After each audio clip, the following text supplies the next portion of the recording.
On April 11, 2015, Presidents Barack Obama and Raul Castro shook hands at the Summit of the Americas in Panama. This marked the first meeting between a U.S. and Cuban head of state since the two countries severed their ties in 1961. It was a moment few believed would ever happen in their lifetime. However, one announcement changed the course of history. Today, the United States of America is changing its relationship with the people of Cuba. In the most significant changes in our policy in more than 50 years, we will end an outdated approach that for decades has failed to advance our interests, and instead, we will begin to normalize relations between our two countries. Through these changes, we intend to create more opportunities for the American and Cuban people and begin a new chapter among the nations of the Americas. The Holy Father, Pope Francis, is credited with playing a crucial role in brokering the historic diplomatic breakthrough by encouraging the two sides to resolve humanitarian questions, the release of political prisoners, and initiating a new phase in relations. For deeper perspective, first-hand perspective, I traveled to St. John's University to speak with two gentlemen with close ties to the island nation. Professor Basilio Monteiro, director of the university's graduate program for international communication. He and a group of students traveled to Cuba just months after diplomatic relations were reestablished. And Bishop Octavio Cisneros, a priest of the Diocese of Brooklyn who was born and raised in Cuba.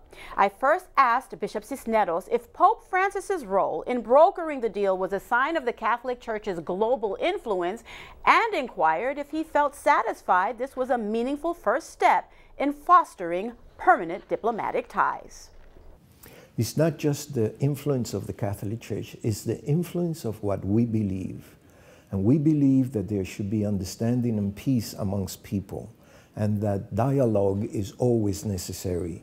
And our Holy Father has basically tried to do that, tried to bring the two parties, not in any political way. Our Holy Father should not take any sides. We should not take any sides.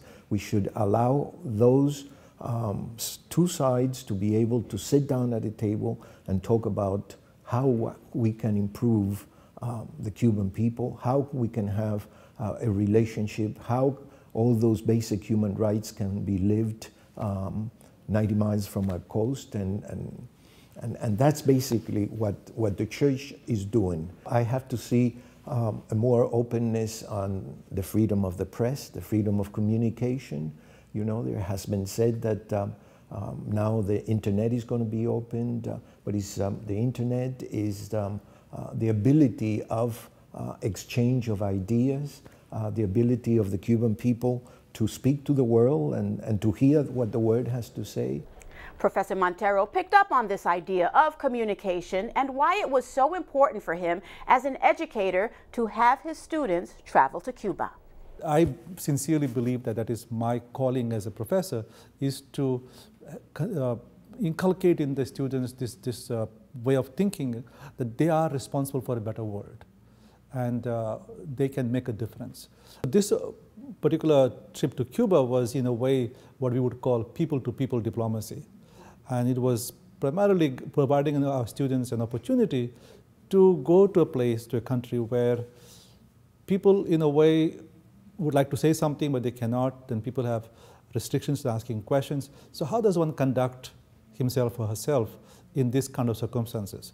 So I prepared them and I said you have to be prudent, you have to be judicious in what kind of questions you ask, who you talk, but at the same time, be friendly, be welcoming, be sharing, be generous, be kind. At the same time, you have to be thoughtful.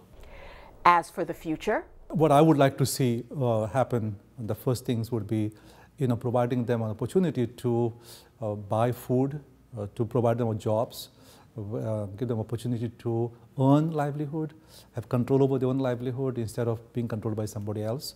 So open up those opportunities because people want to work, and Cubans I find very, very ingenious, very, very innovative. They have, their favorite word is to resolve the problem. I'm going to make a distinction between optimism and hope.